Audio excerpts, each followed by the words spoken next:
At family dinner, Dad said I'd have to share my three-bedroom house with my sister.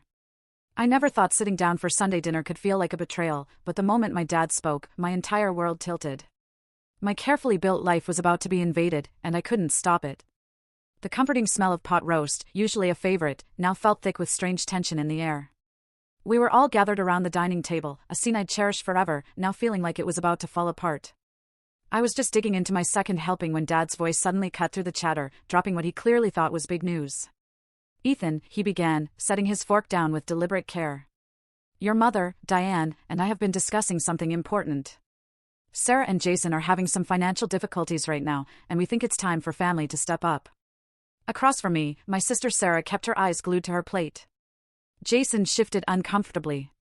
Their kids, Olivia and Noah, were totally oblivious, lost in their mashed potatoes, thankfully unaware of the growing unease.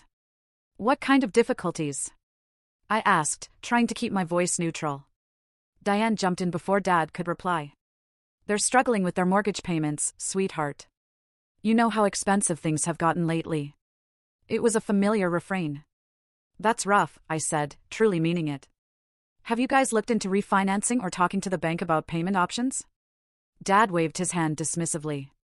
"We've come up with a better solution. You have that three-bedroom house all to yourself. Plenty of space for Sarah's family to move in temporarily while they get back on their feet." The bite of pot roast I just swallowed suddenly felt like concrete in my stomach. "I'm sorry, what?" "It makes perfect sense," Diane chirped, as if suggesting we all go see a movie. "You have 2 spare bedrooms just sitting there empty. Olivia and Noah could share one room, and Sarah and Jason would take the other. Just for a few months, until they sort things out." I put my fork down slowly, buying myself time to process the sheer audacity of what I was hearing. "You want my sister's entire family to move into my house? Don't make it sound like we're asking you to donate a kidney," Sarah snapped, speaking up for the first time, her voice sharp. "It's just some extra space you're not even using." "Space I paid for," I pointed out. "Space I've worked 60-hour weeks for the past 5 years to afford." Dad's expression hardened then, that familiar look from childhood that meant his mind was made up and there was no arguing. In that moment, I knew this wasn't a request, it was an expectation.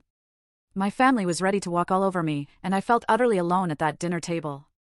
What would you have done if your own family demanded this? Bottom left of screen, click full story.